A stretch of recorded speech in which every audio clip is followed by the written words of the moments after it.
Hi, my name's Kyla and I'm a client of Youth Services of Tulsa. I ended up homeless downtown, and that's the first time I ever came to drop in.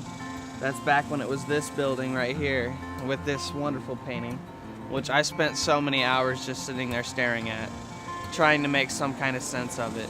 But then I realized it doesn't make sense, like a lot of things in this world, you know, like a lot of youth's lives. Started realizing they could really help me, you know. They all listen, they actually sit there and listen to us whenever we talk about our story, and you know, they remember. You know, it's nice to feel like you're remembered, like somebody actually cares. Hanging out with friends, you know, being able to talk to people, you know, check my Facebook from time to time, make sure everything's going all good, you know. Well, they offer several programs, one of which is TLP, the Transitional Living Program, which is how I got my apartment. And now I'm actually waiting on being able to enroll in college. Yeah, I'll be going for business management. I want to own my own business someday. I was homeless at one time, you know, and then because of the Youth Services of Tulsa, you know, I've stepped out of it. You know, I stepped out of the rut that I was in. You know, other people can do it too. They just got to come out here and try.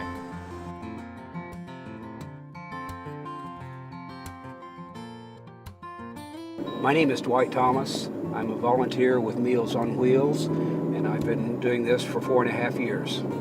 To interact with the people I deliver with, such as Mr. Tillery and the others, they are very nice people. I really enjoy seeing them, and they seem to enjoy my coming to drop in on them as well while I'm delivering the meals.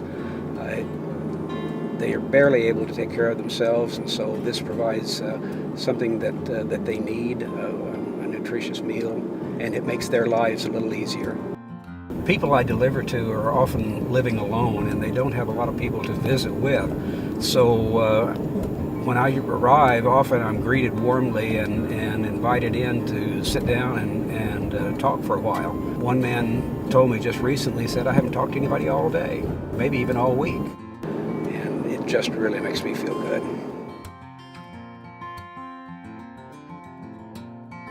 My name is Liana and I'm 30 years old.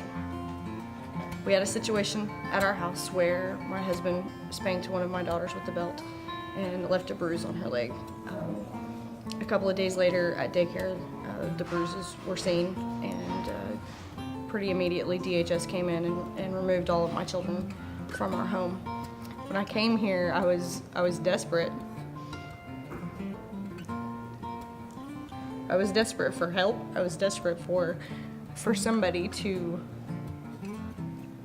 be on my side, somebody to help me get my kids back home and fix whatever the problem was at home. I don't think I was really sure at that point what the problem was.